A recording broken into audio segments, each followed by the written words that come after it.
Good afternoon, Michael Malice here. Let that be your welcome for the next hour. We have with us a very special returning guest, our favorite, Meghan McCain, formerly of The View, daughter of John McCain, Princess of Arizona. Her podcast is called Meghan McCain has entered the chat, and your new show is called McCain. Sorry, we What's changed. that?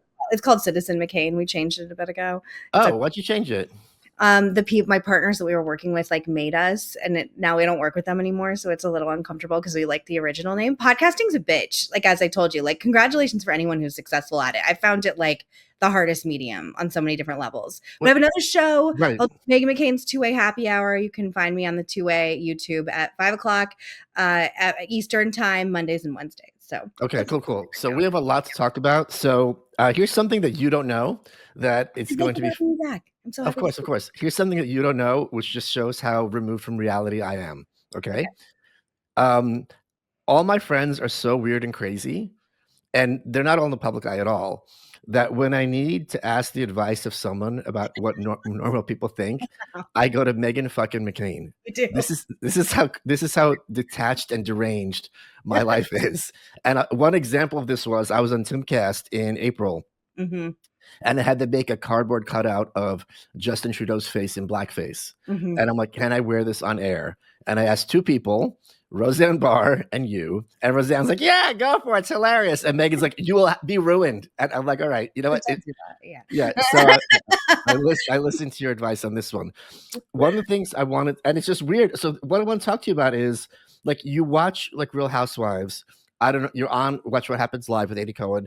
I don't know anyone who watches that show. Or we just got in a Twitter fight. I don't think I'm going to be invited back ever. So. Okay. Well, I'll ask you about that in a second. I know anyone who watches that show. I know anyone who understands why anyone would watch that show. How is it that you come from this very rarefied circles, and yet you still can relate in any way to the median voter? How do I relate? I think because I've had data done on my audience, my agents have done it and whatever, and I have a 85 to 90% female audience. So okay. Can't catch a dick to listen to what I have to say. Thanks for having me on, Michael, and listening to me in any place. You're one of 6 men on the planet, straight men, that will listen to me. So I think part of it is just that I grew up around a lot of the women who follow me have been following my work since I was in my early 20s. And I also feel like I'm not trying to present a veneer of perfection. I used to go out and party when I was much younger, and it was messy, and people would found that relatable. And I think I'm not a size 0. My Instagram isn't a perfect filtered whatever. And I think even though obviously I don't come from a normal background by anybody's metric, I think I lead a pretty normal life. And I really think part of it is just looking the way most women in the country look. Really, I honestly think not being skinny is a big part of what has made me relatable to other women in the country. Which sounds kind of crazy, but it's true. No, it's not crazy at all, because whenever I hear people being like, oh my God, Megan's going mean girl. And I'm like, there's no way someone who looked like you, who went to your high school, was treated as the popular girl as opposed to people being picking her. Everyone knows the dynamics of high school. I was not cool in high school, for whatever that's worth. And I've had the cool people in high school try and troll me on social media in the past. And I was like, I can't even believe you're still doing that. Grow up. Seriously? They come for you? Yeah, someone was like, I went to high school with her and she was an idiot in chemistry. And I was like, yeah, I hated chemistry. Fuck chemistry. I don't gotcha. I did. So one of the things I was also thinking about you recently is also I come to you for advice too. What's that? I come to you for advice too. Sure, but you come, you never came to me for blackface advice. You actually knew the answer for that. I finished Rob Henderson's book recently. It's called Troubled. Rob was a previous guest in the show, and one thing he talked about is growing up in foster care. He ended up at, I think, Yale or Harvard, one of the two, thanks to having been in the military. And what he saw was that a lot of the kids he was with were extremely from wealthy families, but it was very kind of uncool to acknowledge this. And it was almost like being gay in the 70s. Everyone knew, but you don't ever say it. It's certainly not to their face, right? But they had all these cues to show other people that they have money that everyone understood, but it's this kind of hidden language. For example, the example he used in the book is they'd wear these Canada Goose jackets, which are $3,000. So when you see that label, it looks just like a jacket. But if you know what to look for, you're like, okay, this person has $3,000 to wear in a jacket. So can you talk a bit about someone who comes from an extremely wealthy family is there this weird taboo? Like, how are you you discouraged to talk about it? Like, is it screwed up for me to even bring it up to you? Like, how does that work? First of all, I apologize. I don't know his work. He came from a lower income background, and then He was 7 foster homes, God.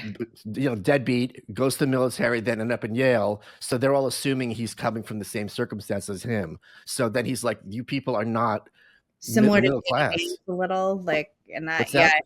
similar to JD Vance. Yes, Yeah. yeah. I definitely, so there's nothing less cool than having like a privileged background, particularly in this moment. I think it's why there's like all this rage against Nepo babies and so many and I understand it to a degree. Like, and it's so funny when I see like nobody gets away from it. I've seen like Kate Hudson and Gwyneth Paltrow have to answer the Nepo baby question. I'm like, at least it's not just fucking me that has to talk about this all day long.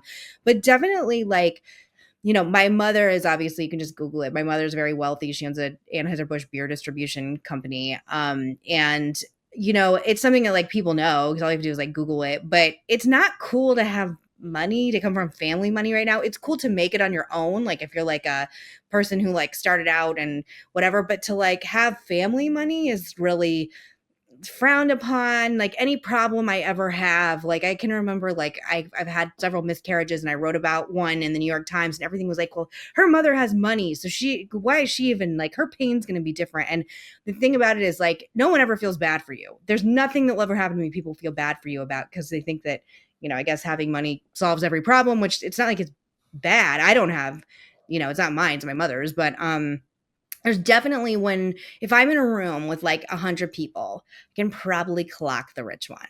Like there's definitely certain things. The Canada's jacket is funny you brought that up because that's definitely a thing. But it's also like, I can remember I went on a date with a guy one time and he like I didn't know anything about him. And it was the way he was like, he got a glass of red wine and he was doing the like swish with it. Does that make sense? Like his fingers down on the stem of the glass and like swishing it. And I was like, oh, this dude comes from like something. And it turns out he did. So there's certain things people can say.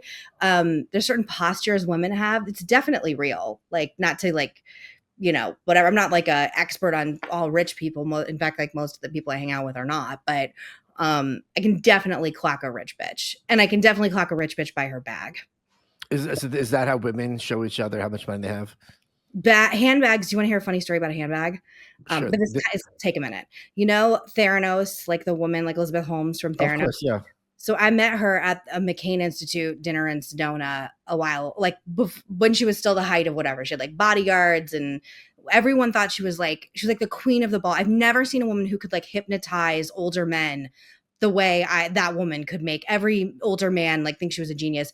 And from the concept of the get-go, I didn't understand her company. I was like, but no one's ever seen this like machine work. Well, hold on. Maybe you should have done better in chemistry, Megan, than you would. I know I should have done fucking better in chemistry, but I remember being like, it's like magic beans. Like, I don't understand. But everyone was like, you're a fucking asshole. So she was sitting at this table telling people how, like, this is a really good story. And I told the guy who wrote the movie about it, and the story didn't get in there. And I think this is like such a good story. If I do say so myself, it's like one of my better stories. So I'm glad I can share it with you. But she was going on about, like, I don't care about material things. I wear the same outfit every day. I only have a mattress in my house, and I just have a Stairmaster, a treadmill, whatever, like some exercise machine. Like I can only focus on science. And I remember telling my mom and my dad, like, that bitch is carrying around a Birkin. She's carrying around like a, I don't know, $20,000 to $50,000 bag. And any woman who doesn't care about material things isn't carrying around the most expensive bag on the planet. And it caused a huge fight. And I was like, she's full of shit. Everything about this woman's full of shit. And I am very proud that I feel like I was one of the first she's full of shit people on the planet, because she wanted to have like a big dick. It's the most expensive bags that exist. And she wanted to like be like, I'm Theranos, motherfucker. Here's my bag. So I have to ask, what kind of bag do you carry? What kind of bag do I carry? Well, right this second, I'm a mom and my kids spill shit all over from me. So I'm carrying a bag from Madewell that's like, I don't know, I think $200 or something. 200. So yeah, it's not that like, I couldn't have a nicer bag. It's more that like I literally spill shit on myself all the time. And I spend like most of my time at like Chuck E. Cheese, and my kid, I really make a mess all the time. So is Rob correct that there's this taboo where if you cannot bring up someone's, like, maybe not with you, because obviously McCain's very different. Your dad's presidential candidate, and it's all very public knowledge. But if you kind of bring it up to people like this, it's like really like in bad form. Yeah, and it makes them uncomfortable. if you're raised right. I mean, there's certainly like a different kind of person. I think that I think it's where like new money comes in, like that term. There's certainly people that are flashy, but I think if you're like a legacy Yale person, it's probably not the case. But most wealthy people I know either want to pretend they aren't wealthy or want to cosplay that they're poor. Okay. Why do you think that is? Is it just because you said it's uncool, or do you think that they're trying to pretend? I'll give you one example. This is from your And favorite I don't place to be. consider myself like the most expert, but I've certainly been around wealthy people. So the reason I also thought of this is my favorite moment with Rosie on The View was she's talking to Barbara Walters, and she's saying how she went to, this is just this amazing clip, and she's like, I went to Barbara Walters' house, and I don't go to parties like this because you have Henry Kissinger and like the president of the prime minister of Prague, and there's place settings, and like with whatever, and Barbara's like, oh, I have regular. Rosie's like, I'm not saying it's bad.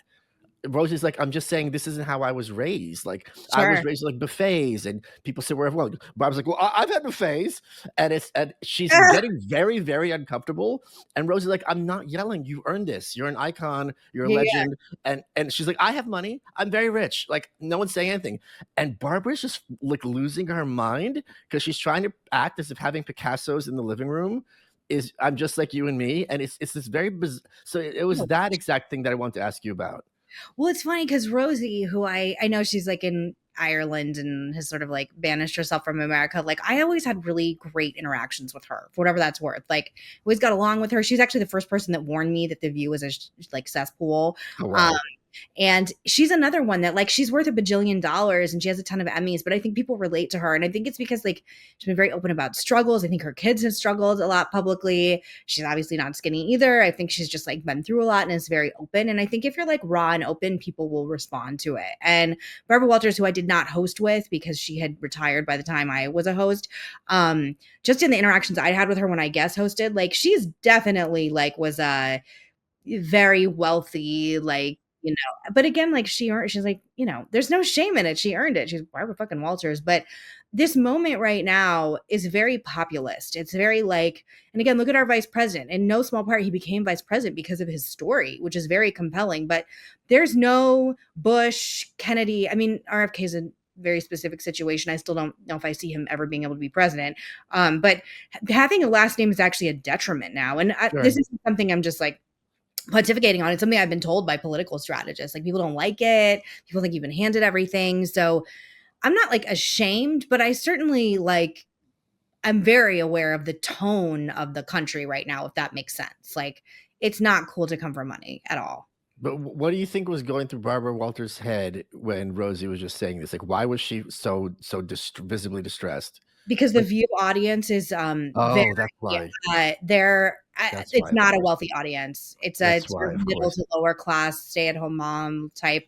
And actually it's interesting. Like I'm always very like I'm very aware of the fact that like every room I walk into, someone's like spoiled nepo baby, whatever. And I really like, when my grandmother died, she gave me some nice jewelry, like whatever. Like I never wear or show anything that displays wealth ever when I'm doing something publicly. Maybe if it's like private, I'm going on a date with Ben, something like that. But because you don't want to make people uncomfortable. And like right now, people are really suffering. Like even like close friends of mine are having Yeah. like a really difficult time. And I just don't think people want to have anything thrown in their face. And I even see some things sometimes where I'm like, what are you doing? Like, what are you doing? You know what I mean? Like it's like gross.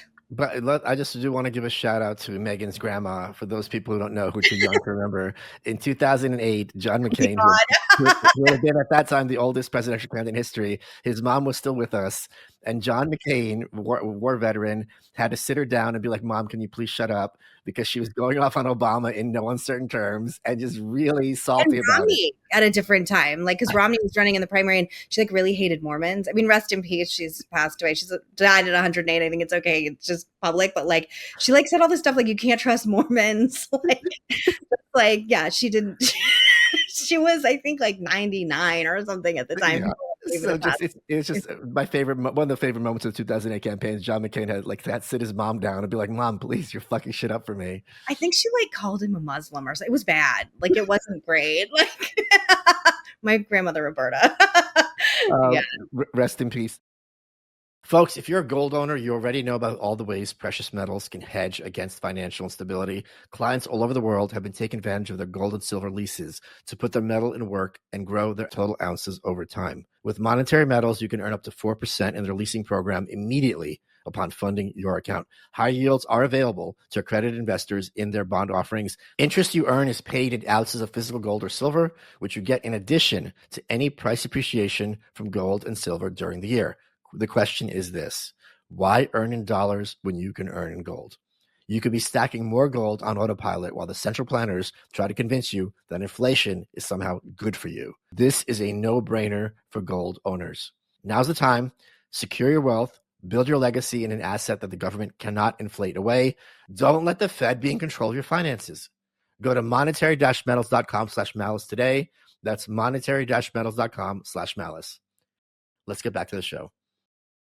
So, something else I want to talk to you about is Tulsi Gabbard. Sure. So, I remember very vividly, I was a big Tulsi fan. I'm a big supporter of her views and her work.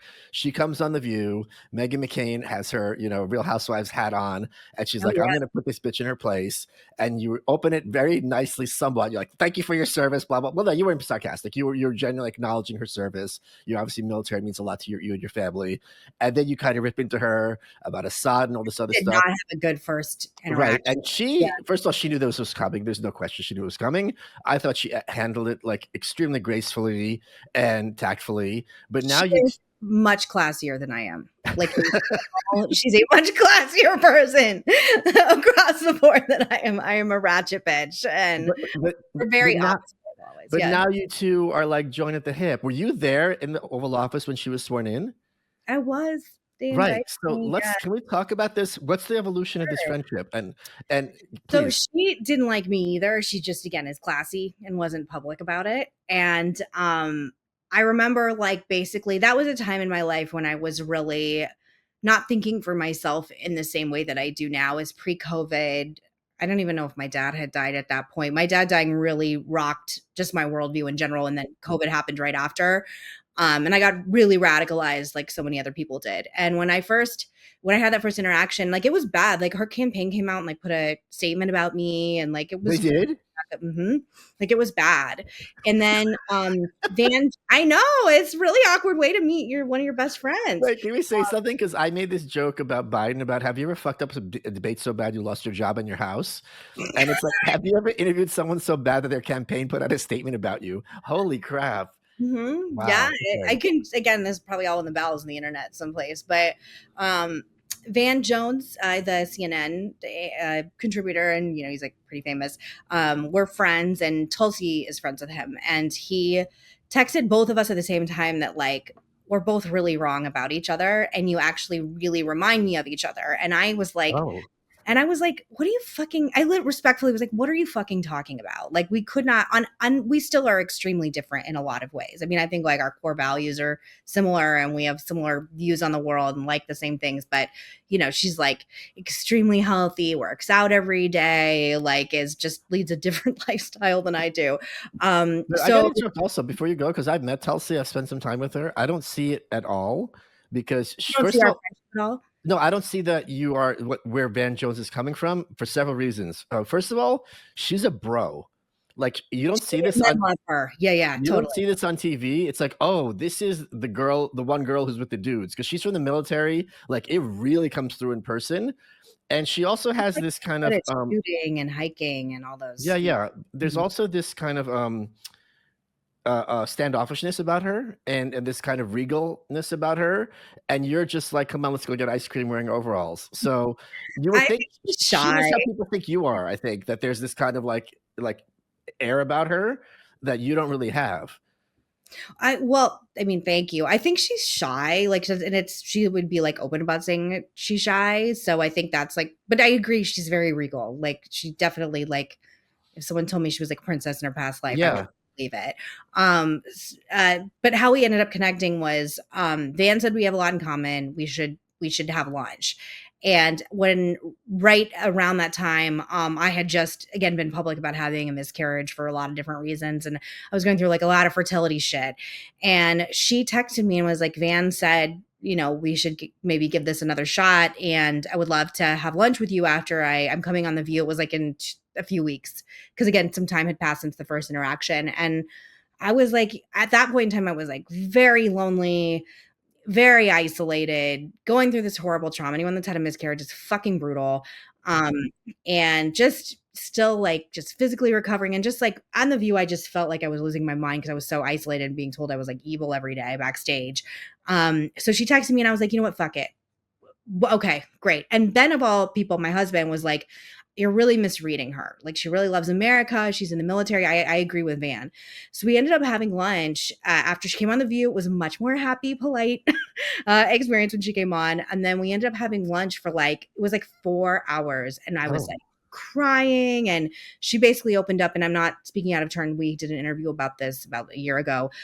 She had been going through IVF and had a lot of fertility oh struggles. wow. Okay. So we really bond. I was like, and I hadn't really talked about it with anyone. And all my girlfriends, like at the time, were just like having babies really easily. And we really like, we prayed together. Like, I was like, I'm so sorry. I was so mean to you. I'm an asshole. Like, blah, blah, blah. And she's like such a forgiving, loving person. She was like, no. And then she was running for president at the time. And I was like, nobody understands how awful running for president can be other than me. Please call me if you need anything, anything. And so basically we just like started texting about like just normal shit on the campaign trail. I would send her like care packages of like pajamas and candles and things so she could try and relax when she was on the road. I ended up going to some of her events. She invited me to be her guest, which I really fucking regret not doing, to the debate where she slaughtered Kamala. And I just couldn't go because of my View schedule at the time. And I really regret not taking time off because that would have been like fabulous to watch in person.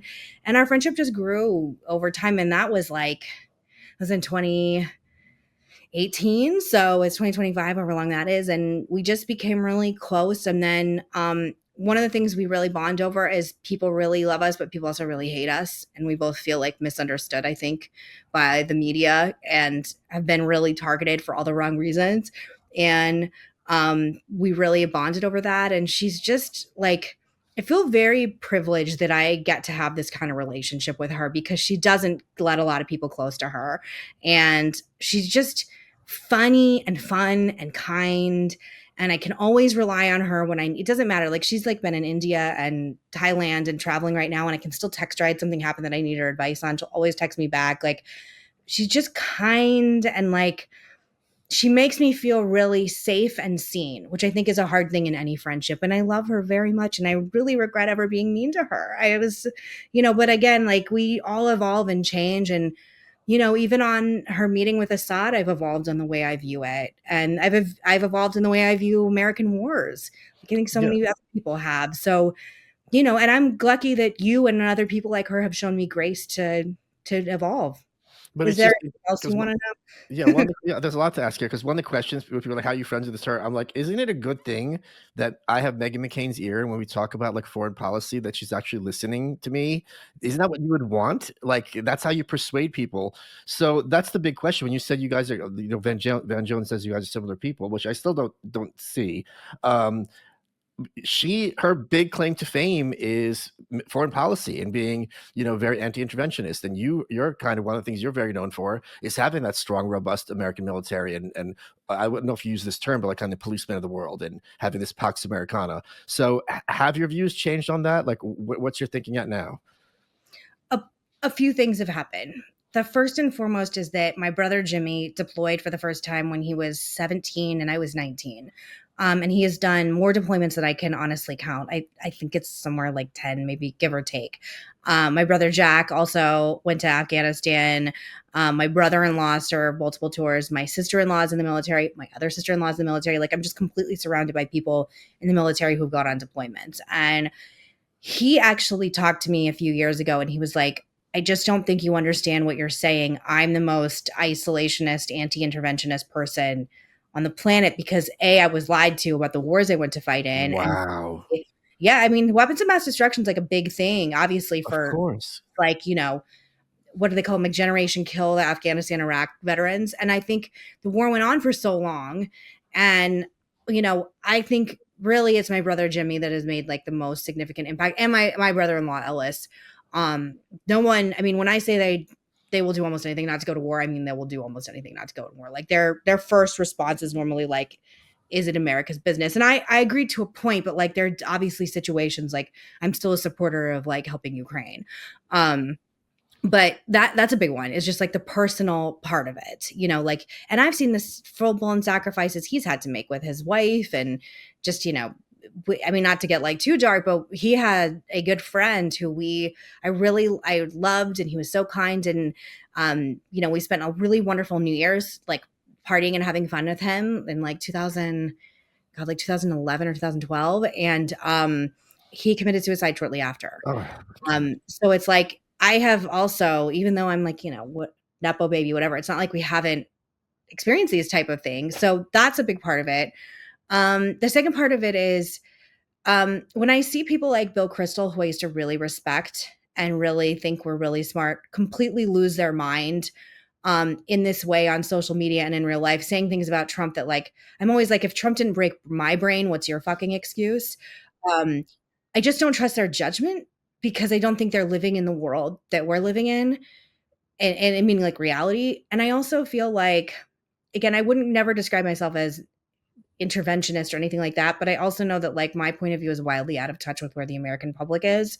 And at a certain point you have to listen to what the American public wants.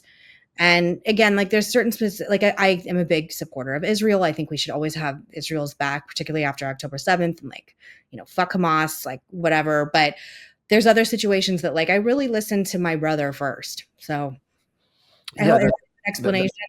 that's really because to Bill Kristol and other these, you know, because you're anti-Trump and you're not never Trump. Like I will never understand how, if you're someone who's pro-life, which you are, how you cannot say, you know what, this guy's awful, he's stupid, whatever, racist, whatever you want to say.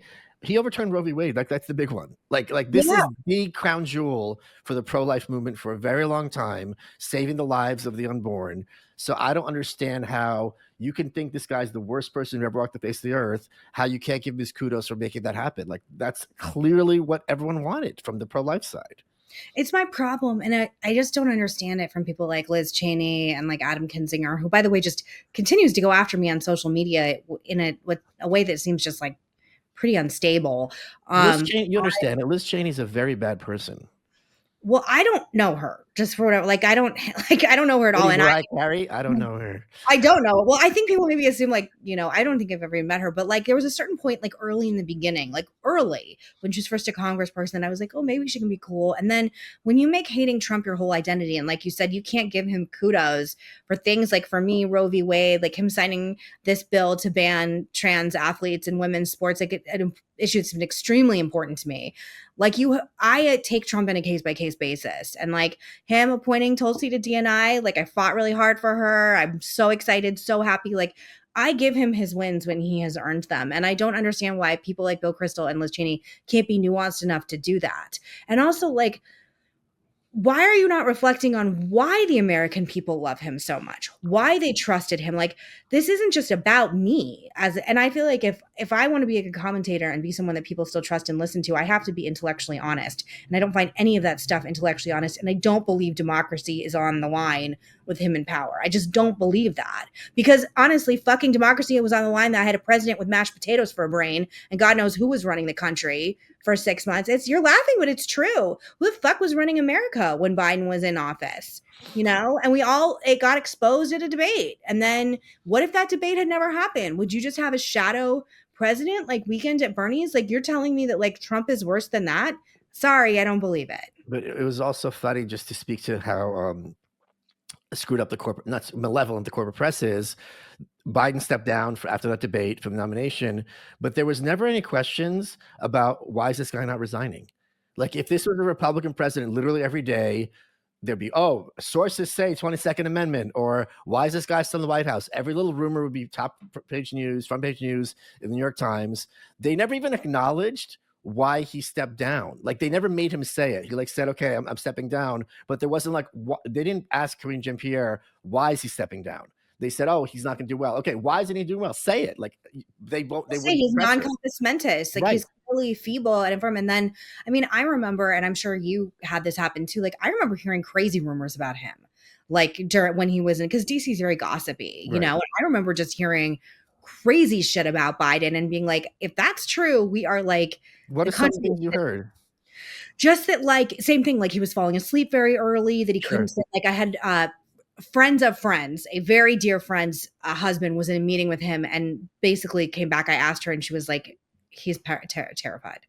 Like he was repeating himself a million times. He didn't seem to understand the topics of the meeting, just same things that like came out. But I always felt like I'm not a journalist here, so like if I'm hearing it, then some really good reporters are. Right. And there were people like Alex Thompson, who I really respect and appreciate, but I have major questions about why he's writing a book about this with Jake Tapper, who was one of the main people covering up Biden's health conspiracy. And I just feel like I am not going to give a pass to Jake Tapper or anyone else who made me feel like I was the things that people said to me and about That's what. because like that I have somehow like betrayed my family, like that I'm a disgusting person, all this stuff, because I was like, I see from my eyes and everybody else does. I can see what's going on. I was a caregiver to a parent that had cognitive decline as well. I can see anyone who has can see things. You just can't. I'm sorry. There's certain signs. And to me, he was displaying them. And I'm just not going to buy a book from a CNN reporter that's telling me that he knew all along and decided not to report on it. Like, Yeah. really? How senile do you have to be when you fall up the stairs? I mean, that's really senile. It's really tragic because we will all, God willing, get old. Like, I hope I'm as old as my grandmother was. But I really am like a big proponent, and people always find this ironic because my dad died in office, but like I actually think age limits are going to be imperative to this country in office in general Well, going. but Megan, this is why I think age limits are not as good as they sound, because the replacement for Nancy Pelosi isn't going to be Tulsi Gabbard. It's going to be AOC. So if you get rid of all these old Democrats, it's not you're going to be filling them with people you like better. That's a valid point. I'd have no rebuttal to that. I don't want her instead. Guys, traditional bed sheets, they can harbor more bacteria than a toilet seat, leads to acne, allergies, stuffy noses, and it is gross. Miracle Made offers a whole line of self-cleaning, antibacterial bedding, such as sheets, pillowcase, and comforters that prevent up to 99.7% of bacteria growth and require up to 3 times less laundry. You heard me right, you gross, gross animals out there. And they use silver-infused fabrics inspired by NASA, so Miracle Made sheets are thermoregulating, designed to keep you at the perfect temperature all night long, no matter what the weather. Stop sleeping on bacteria. It clogs your pores and causes breakouts. Sleep clean with Miracle. Upgrade your sleep this year. Go to trymiracle.com/malice to try Miracle Made sheets today. And whether you're buying them for yourself or a gift for a loved one, if you order today, you get over 40% off. And if you use promo code MALICE, that's me, at checkout, you get a free 3-piece towel set and save an extra 20%. Here's the kicker. Miracle is so confident in their product, it's backed with a 30-day money-back guarantee.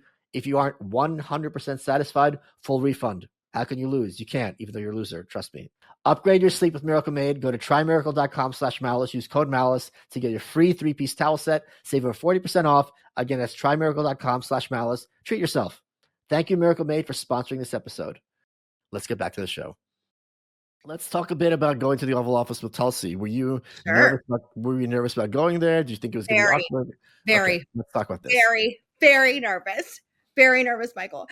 She asked me, like, because you could bring like very close friends to come and watch the swearing in, and I'd gone with her to her hearing and the parties after, and just helped her, like, behind the scenes a little bit, and then just really, I think publicly, I was just trying to show as much support as I could. I wrote an op-ed. I went on Sean Hannity. Like, I was just doing as much as I can because I do think that like I am a different kind of person that loves her and supports her. I think most people are like more libertarian, maybe former Democrats, whatever.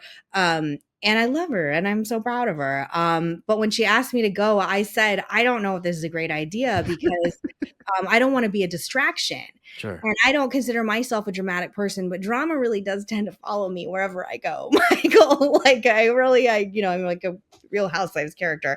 But she was like insistent and defiant that I go with her. And up until like the day before, I was like, I'm not, my feelings aren't going to be hurt. I don't. And she was like, it's really important that you and Ben are there. And I went in the Oval Office. I've never been in the Oval Office before because everybody I love loses, or everyone that wins feuds with my family. Like Republicans that win, like Bush and stuff, like hate my family. So I've Right. never been to the Oval Office, never been to the White House Christmas party, like nothing like that. I'm always like banished. I know. Wait, let's pause. Let's pause this because you are like one of the biggest patriots I know. Your family's been here since Revolutionary War times. Your blood runs red, white, and blue.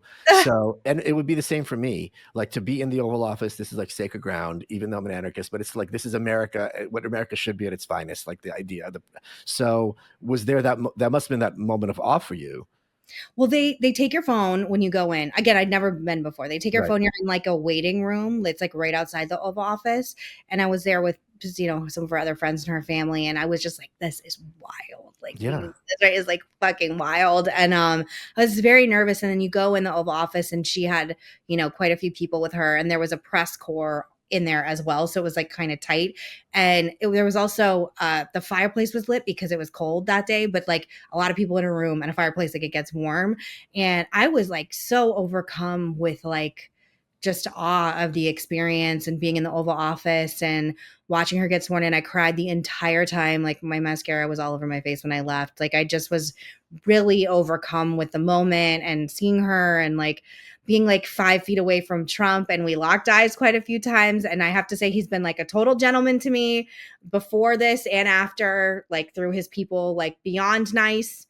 So I'm hoping this is like a new era with me and Trump and my family and Trump. And he like could not have been nicer and more hospitable. And I found out afterward he had to okay me being there because the president has to okay every guest. So he could have been like, no, fuck her, but he did not. So it was lovely.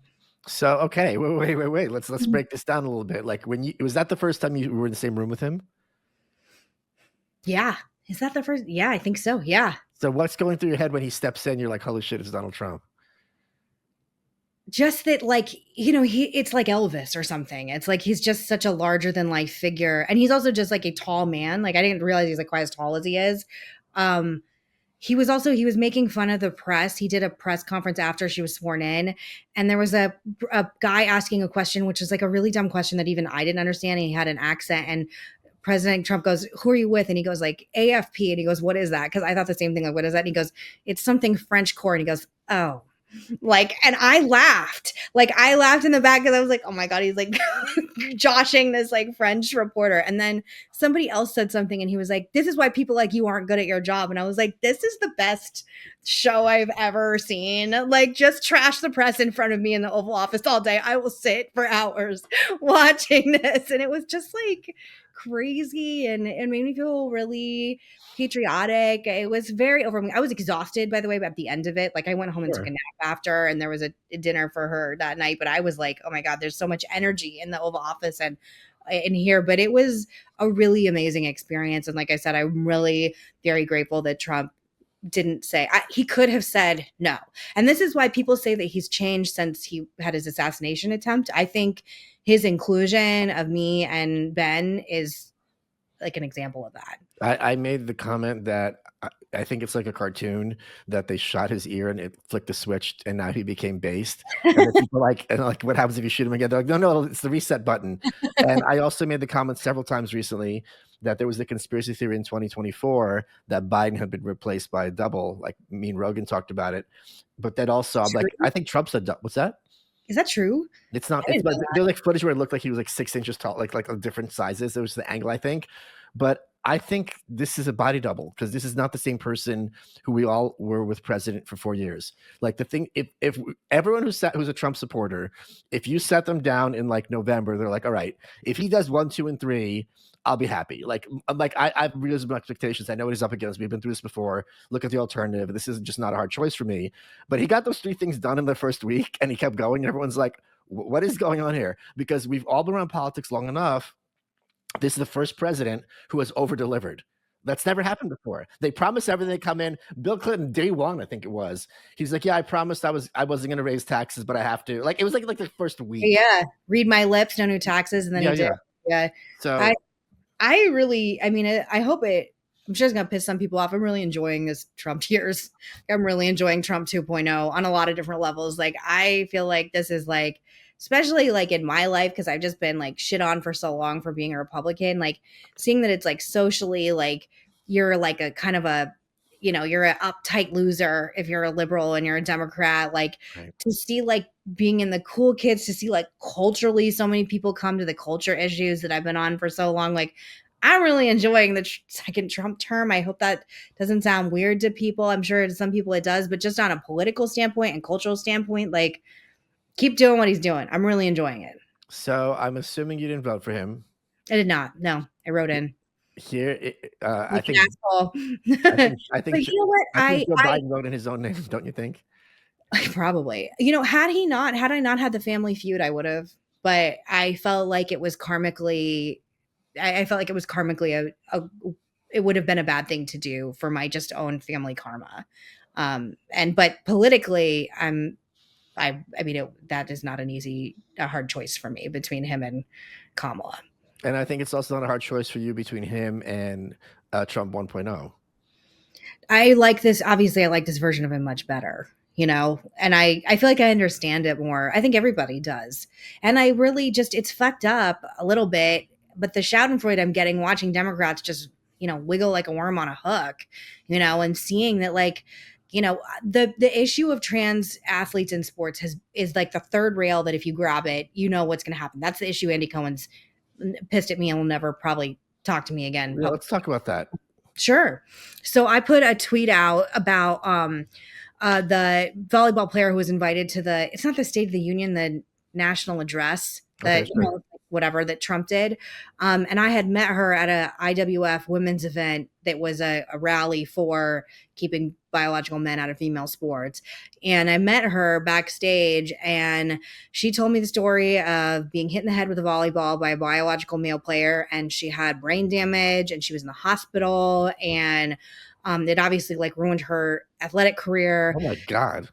Yeah, you should talk to her, have her on if you're interested. And one of the things that shocked me the most is I said, what happened when you're in the hospital? And she said, like, the doctors were like, how could this happen with a volleyball? Like, how could this happen with a volleyball player? And then when the doctors realized what had actually happened, she said there were some people that like didn't even want to like touch the situation because it's so like hotbed politically. But can I interrupt this? Because this is why there's some issues where it's like, okay, if we raise taxes on the rich, we pay for more welfare. You can wrap your head around the arguments, right? It's not hard to understand. Or we need to have more foreign policy abroad or else the people will come here. Like you can understand the arguments. This is one which entirely disingenuous from start to finish. And here's how you can prove it. If you take two biological females and one of them runs testosterone, which is steroids, for 10 years, and then she stops, is she going to have an advantage over the other biological female who never ran testosterone her whole life? And obviously the answer is yes. Steroids are illegal in sports because they give you a huge advantage. So even taking gender out of it, if you're just brazenly lying and you're lying, and this is one of those examples where there's no point in having a conversation because it's completely dishonest from start to finish. I agree, but and it's also I don't know if it's 80-20 or 70-30 issue. Like the vast majority of the American public agree with you and me. Wait, well, you must have been just like me, like biting your fist with giddiness when Trump called out the Maine governor to her face. Loved it. That's what I'm talking about. Call them out. Let moms and women with young daughters like I do, let them know how she feels, how that governor feels. Let them know.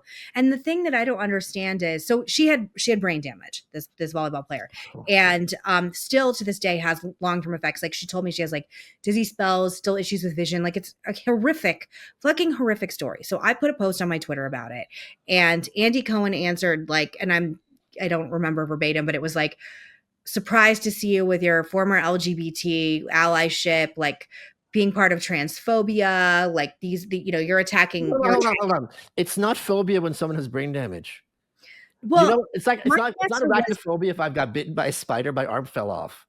I totally agree. But like my answer to him, and I was like, A, you have my cell phone number. You can text or call at any time. Like this is just on a manners standpoint terribly rude. I've been on your show like I think 40 times and I've known him since I was 25. I'm now 40.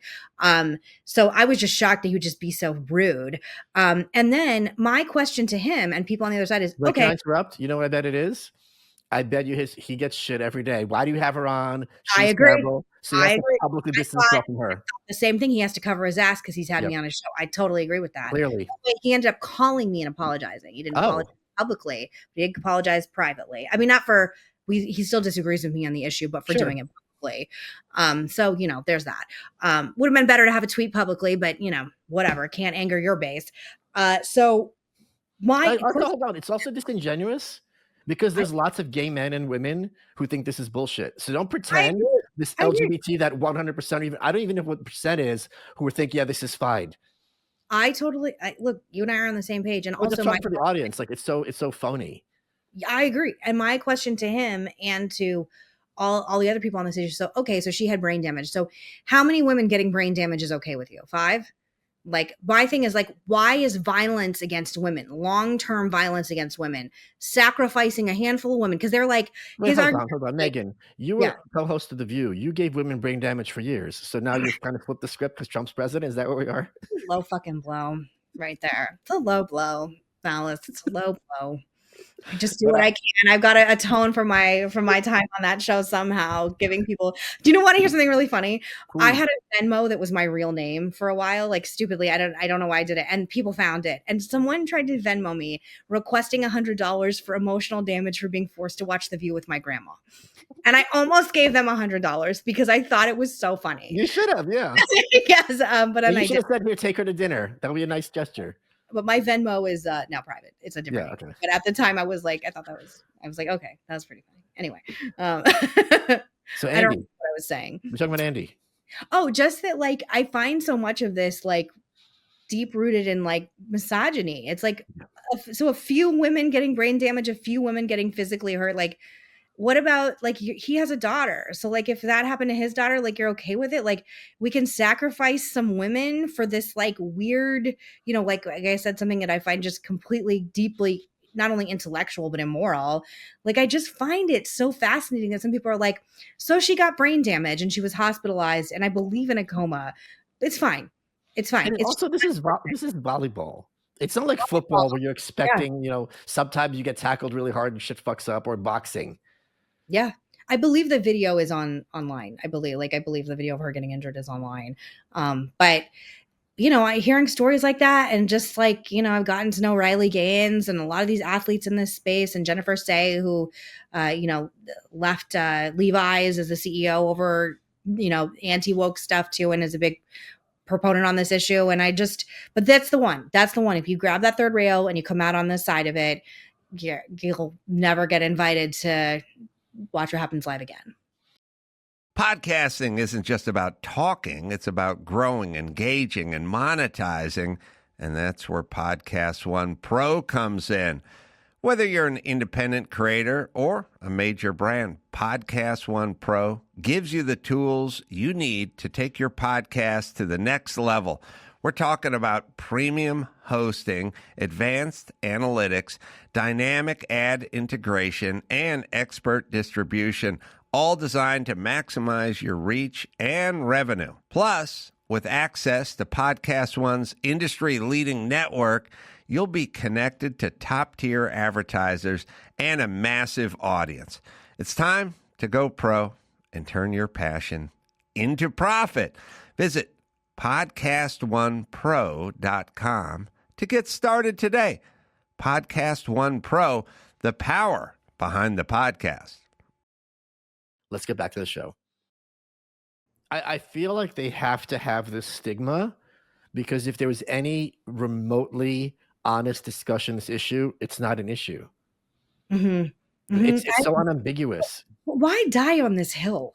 Like, this one that's so unpopular, and so, like, I don't get it. I'll tell you why. Because every organization is going to keep growing until it reaches a stop where it's told no. I talk about this in my book, Then You Write. The March of Dimes and FDR's On the Dime was founded to stop polio, right? It's a huge organization, and they were successful. Polio is eradicated. But they didn't dissolve. They're like, okay, now we're going to fight other childhood diseases. So you have this huge activist network. Gay marriage is a thing. People are not homophobic in this country. Like, you can be out, and Times Square is covered in pride flags, which is something when if you and I were kids was unimaginable. So you have this huge momentum. It's got to go somewhere. I don't understand it. And like I said, when I see John Fetterman, who's supposed to be like the great hope of the left, voting, against a bill that would ban trans athletes. Vote against this? Mm-hmm. He voted against it. And I'm just like, he's full of shit too. Like you're full. I'm like, and I literally, this is like a big issue for me for a lot of different A reasons. lot of women. Yeah. But like John And Fetterman's men. kind of said to me over it. Like, okay, I see you. I see you. You're just like them. Like you Wow. may be great on Israel and I really appreciate it, but like you're just like you are not like me at all. But it's also the kind of thing like, sure, you could be all for inclusion, but like if I'm born paraplegic and I'm in a wheelchair, there's certain sports I can't play. And to give me like ramps to play volleyball, this is ridiculous. There's a point where it's like, okay, you have gender dysphoria. Fine, that's terrible or whatever. We can accommodate you in certain contexts. But this idea that every door is going to be open to you makes every door is not open to every woman or every man. I also like, obviously I want everyone to be treated equally under the law and have the same rights in the sense of like, not discriminated against, like, wouldn't be put in any situation where they felt unsafe. I just don't understand why I have to be put in situations where I feel unsafe.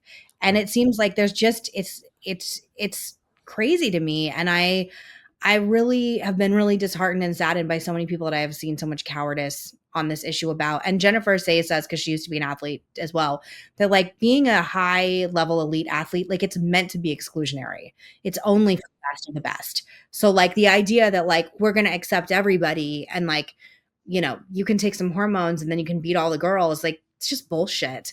And anybody saying different is just not being honest with themselves. And I also am very in a post-COVID time, like and you remember like what I was like during COVID. I was having a breakdown the whole time because I was so pissed at everything. I am very acutely aware and alarmed by people who do not live in reality, who are masking when a virus isn't killing anybody, who are telling me I can't go outside to a beach. Like, you're telling me that biological men are just the same as women. No, it's not. You are not living in reality. And I automatically have an alarm up about what kind of person you are. Yeah, it's a wrap. Like it's like you're trying to get over something, or like you're delusional. Like we can't have a normal conversation. Totally agree. Totally. What people don't realize, you called me during COVID and you said like, "Do you have milk?" And I'm like, yes. And I think to myself, is this code? Like, what does she want me to store for her? And I'm no, literally milk in the store. We don't have milk here. And I'm like, milk shortage. Fuck, yeah. So Ben, your husband Ben from The Spectator, was recently in the Oval Office interviewing President Trump. He sent me a picture. He was very proud. I photoshopped it because there was a big whiteboard behind him, and I photoshopped to say today's guest, Mr. Meghan McCain. But he loves that. Loves that. Yeah. Was that something that you were nervous? Like, what was going through your head? I mean, to have this kind of rapprochement, for lack of a better word, between you and the Trump family, that must be something.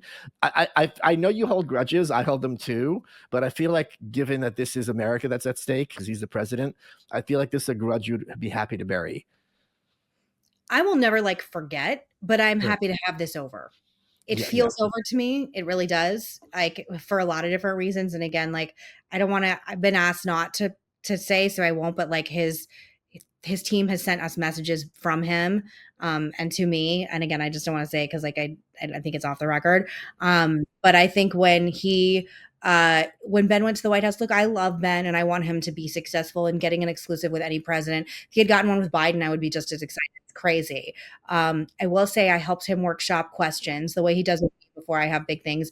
And I specifically asked him to ask the president who he thinks left cocaine in the White House. That was the question I want the answer to, obviously. And the president said, who do you think? So we all think it's Hunter Biden. And I guess he gives an explanation about like, they need to look into how that really happened. But I still want to know why, like, you could just have cocaine lying around the White House. And I don't think it was Hunter.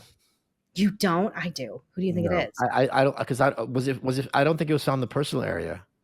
Here's the thing about cocaine. Hunter's not leaving around his cocaine. Hunter's doing his cocaine. So this is someone who's much more recreational than Hunter. Okay. Well, regardless, what kind of fucking people you have in the White House leaving cocaine in the White House? What's even crazier is that they could have just as easily left anthrax. Yes. It's a powder that's a huge felony. And you're just like, man, and the corporate press didn't care. Didn't give a shit. Wanted to bury it and make it go away. Yeah. So it was, what do you think of the new press secretary and the job she's doing? I like her. I think she's cool. I think she's, I was like a feral, dumb animal when I was her age. I think she's like 27 or 28. I think she's like doing a really good job, but I like an aggressive press secretary who's good at their job. And I thought Karine Jean-Pierre was like borderline like I felt like something was actually wrong with her. Like she didn't seem to know how to speak in public. And if you're a press secretary for White House, it's obviously a But she had a integral tough part of job. the job. You know, all the conservatives who go after her, not saying you are, I'm on Twitter, I'd be Oh, I like, am. You can. imagine trying to do her job. You know what I mean? I think I could have done it better. Sure. Okay. Yeah. I think Like you for could whatever too. that's worth. Like, I mean, I wouldn't want to because I wouldn't want to like lie for a living, but I think I could have done it better. She seems so like she always seems so like shocked that she was being asked really normal questions. So again, even having like a tone shift with like a tough, aggressive press secretary, like I like it. I think she's cool, but I don't want that job. That seems like a very difficult job. So there was already polling about Katie Hobbs, who's currently governor of Arizona, the state you're princess of, and there are a few names that were tossed into the mix. One of whom is your brother. Can you speak on whether he's considering running for governor of Arizona? He is not, and that was just a name that was put in for whatever Okay. that's worth. Both of my brothers have been thrown around. I actually think that was my brother Jack, who is my first youngest brother, and I have two younger brothers and two older brothers. My brother Jimmy is the one I would watch a lot more, and he's the one who, give him a break. He endorsed Vice President Harris, and like is it become a Democrat since then? But he's actually, I think, like much more like not now or anytime soon, but if I had to like go in a crystal ball, I think he's like much more fitted for politics than me or my other siblings. Is there any part of you that is tempted to ever run for political office? Mm-mm. No, it seems awful. Like, and it just seems like I don't know. And Arizona is the only place I could ever run in, and I'm not. And it's so like I love Arizona, and I really like it's like my favorite place, and I feel like I really understand the people, but it's so funny to me because I don't think anyone like the governors or the senators are like a great representation of Arizonans at all. So it's like, why can't Republicans win there anymore? Is it because we're just putting up dumbasses like Carrie Lake? Probably, but it's still, I can't stand her and I don't care who knows it. That's one I don't forgive, by the way. That's the one I'm like, no. So Did you see she just like got in a fight with Ruben Gallego in public? But hold on. Let's talk about this because there's two of my favorite things about Meghan is one of the things that's really fun as an author or just a writer is when you have a character and they have this weird like very minor like side quest or like characteristic about them that's out of nowhere, but it's just so idiosyncratic. And you have a pathological, I'm not using this word loosely, hatred of the British and all things British, and it just springs out of nowhere, and it's just really, really fun and funny. And the other thing that I really like is I don't blame you, by the way, but you really, really hate Carrie Lake, and you're very public and open about it, and you go off all the time. And she sent an olive branch, and you're just like, "Fuck you! I'll kill your family." So, can you talk a little bit about that? I said no peace, bitch. That's what I said. But we all heard it. So this is the thing. I've known Carrie Lake since I was a kid. She was a local anchor in Arizona. I didn't know that. Okay. She used to be very close to the same brother I was just talking about who It's personal. Okay. I didn't know that. Okay. Went to his baby shower with his wife and their first child. Like, I know Carrie Lake. I know who she used to be. I knew her when she was an Obama supporter and a Buddhist. Okay. So I did interviews with her. Like, she was lovely. I don't know what this is. And again, if you want to go full MAGA imitation, that's fine. That's certainly a pathway that some people have taken to get to run for office. But shitting on my family and shitting on my dad in his home state, running for office in his old office that he never lost an election and held an office for like 35 years, I just found it like bizarre and gross and like it was so unnecessary. And for people that don't know, she said McCain voters can get the hell out. And then ironically, she lost by, I think it was like 12 points. And that statistically is around the amount of people who consider themselves McCain Republicans in Arizona. So that irony is a little delicious. But I think she's an idiot. All she does is lose. She has a really dumb job now, which I'm very happy about because it's like, who cares about radio internationally? I'm sorry, I do not. I think it's boring. And yeah, I'm really happy she has no future in politics. It's great. Fuck around and find out. But she would have been great on The View, don't you think? Oh yes, she should do that job. That's actually a great job. I actually fully 100% endorse Carrie Lake being the next co-host of The View. I actually think like legitimately she would be very good at it. She would. I've had her on the show a couple of times. She's very quick. Is she your best friend? And it's going to be awkward for you that Carrie. I've never talked to her outside the show, so okay. I don't have persuasion with her. She's very quick, very well spoken. Very aggressive and antagonistic, and I think she'd do a good job of putting Joy in her place. I would fully endorse and love. So she should do that instead. When you told her no peace, bitch, those words. Was there any response from her or her campaign, either publicly or privately? Yeah, they were like, you're being disgusting, or you're being crass, and you're being, you're not seeing the forest for the trees. But I'm like, I'm not like, again, like there are different situations where I'm not always like not a forgiver. I've certainly forgiven people in different factions in my life because, it's better for me to forget. I don't want to be like someone who just hates everybody. But with her, she also went after my mother, and she went after my other brother. Like, she made it like very personal for a very long time. And I just felt like, you get everything out of this situation. You'll get to be like, I'm cool with the McCains now, and everything's buried, and McCain voters have like, free range to vote for me. What do I get out of it? I don't need anything from you, and I don't want anything from you. Like, I don't want to be friends with you. And what's interesting is like when I went home to Arizona last summer, I'm sorry, because I think there's a very big difference between I'm done with the McCain style of politics, which is just a broad, maybe a shorthand for a wing of the party, as opposed to going personally after family members that you've known. That's what's really weird. I didn't know that about her. Yeah, and she was going after his voters, which again, whether you like it or not, there are people that still consider themselves that in Arizona. Sure. And I just felt like as a politician, like I felt like she wanted me to help with those voters. Maybe I'm reading too much into it. But I just felt like she was so cruel and unkind for so long. And she didn't even say, I don't even think she said, I'm sorry. She was just like, we need to. And then she said, we're both mothers. And I was like, oh, please, your kids are in college. My daughter's 2 and 4. Like, we're not this, like, please. And don't pull. And if anyone knows one thing about me, pulling the mother card, being like, we're mothers, that is never going to work on me. Like, I don't think there's like, I'm going to automatically get along with someone or not get along with someone because they have kids. It's absurd. So, folks, head over to malice.locals.com where Megan took questions from supporting listeners. Megan, we're running out of time. What has been your favorite part of this interview? My favorite part of this interview, I just love talking shit with you, Malice. The mic can be on or off. I love talking shit with you. I love that I will never offend you. I love that you don't give a shit that people make fun of you for being friends with me or give you crap for it. And I think you're brilliant. And I think you're so fun and cool. And I saw that you were on Greg Gutfeld, by the way. Congratulations. That's very exciting. Back on Fox. Because we met, for people who don't know, we met when I was on Fox and he was on Fox, and just to like hang out in the green room. So I adore you. I think you're so smart. You are welcome.